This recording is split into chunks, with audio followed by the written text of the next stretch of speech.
진짠 예진의 애티튜드.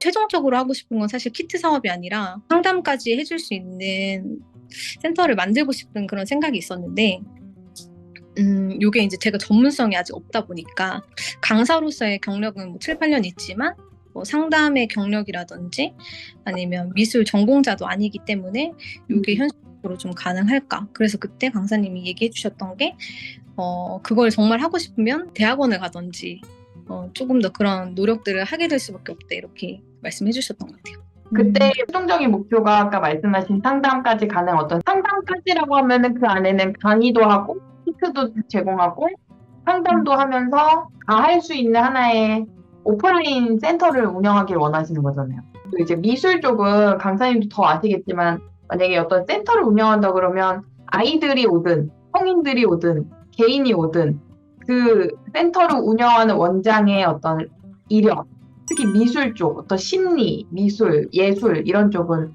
더더욱이 운영하는 사람의 이력이 되게 중요한 분야라고 생각해요. 저는 센터는 잘 모르겠지만 강사들 분야는 특히 더 그렇거든요. 네네네. 미술 강의를 한다, 심리 강의를 한다.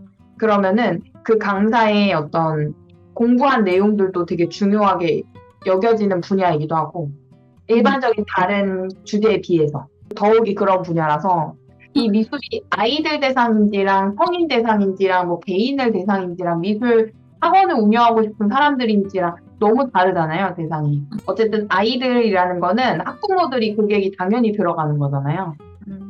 그러면 그 학부모들한테 매력적으로 느껴질 수 있는 센터의 그 모습이 갖춰지려면 그 원장님의 강의 티칭력도 너무 중요하지만 사실 학부모들은 이 사람이 어떤 이력이 있고 어디서 어떤 학교에서 공부를 했으며 사실 그런 것도 되게 중요할 것 같아요. 학부모 입장에서. 예를 들면 그런 거죠. 사실 결국은 우리의 강의를 듣는 고객들은 아이들이지만 공략을 해야 되는 사람들은 사실 학부모잖아요. 그러면 강사님은 어쨌든 내가 방과 후 미술이라는 컨텐츠 중에서도 학부모들의 그 진짜 원하는 게 뭘까에 대한 고민을 되게 많이 하셔야 될 거예요.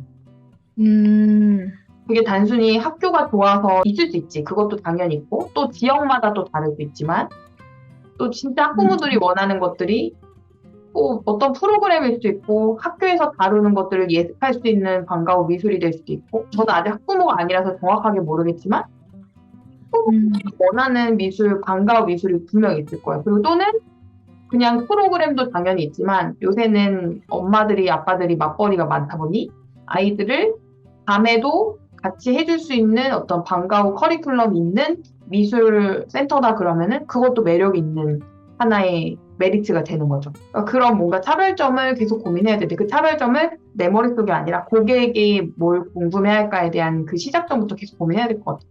학부모들이 원하는 게 뭐고 내가 좀 더 부족한 부분에 집중하지 말고 내가 갖고 있는 강점에 좀 집중하거나 좀 내가 지금 당장은 아니지만 앞으로 내가 채울 수 있는 거에 집중할 수 있다면 매력적으로 느껴질 수 있는 차별점이 어떤 게 있어요? 일단은 제가 좀 내세웠던 거는 아이들하고 라포를 좀 잘 쌓는다. 그게 학부모의 강력한 니즈이기도 하고 그 이제 뭐 유치원에서도 원하는 부분이기도 해요. 물론 강의 커리큘럼은 사실 다 비슷비슷하거든요.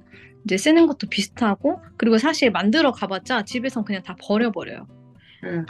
애들이 만드는 거 해봤자 뭐 잠깐 이렇게 전시해놨다가 버리니까 그러니까 그게 중요한 게 아니라 내 아이를 얼마만큼 사랑하고 또 이제 진정으로 대한 교사인가 이런 것들을 좀 집중적으로 하셔서 그래서 제가 요거를 이제 면접 때 어필을 했을 때 성공률이 되게 높더라고요.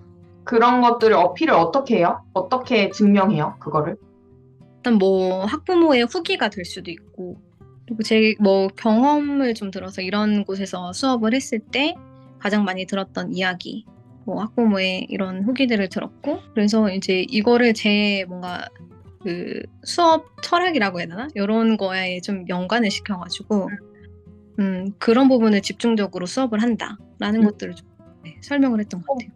그게 만약에 강사님의 좀 차별점이자 강점이고 더 내세울 수 있는 포인트라 그러면 예를 들면 뭐 학교나 유치원 근처에 뭔가 나의 미술 센터가 있는데 거기에서 학부모들한테 매력적으로 다가올 수 있는 포인트가 단순히 상담할 때 그런 말은 장점으로 작용할 수 있지만 그거를 좀 더 부각시킬 수 있으려면은 어떤 체계도 필요할 거예요. 예를 들어서 손예진이라는 학생 오늘 이런 수업 했어요 라고 사진 찍어서 올리면 엄마들이 언떼고 그 링크만 들어가서 밑에다가 댓글도 달 수 있고 뭐 그런 시스템이 있거든요. 그러면 그런 걸 가지고 저희는 아이들이 그냥 등록만 하고 수업 듣고 끝나는 것이 아니라 이런 식으로 A의 사무 관리가 된다라는 거를 명확한 나의 그 프로세스가 있어야겠죠.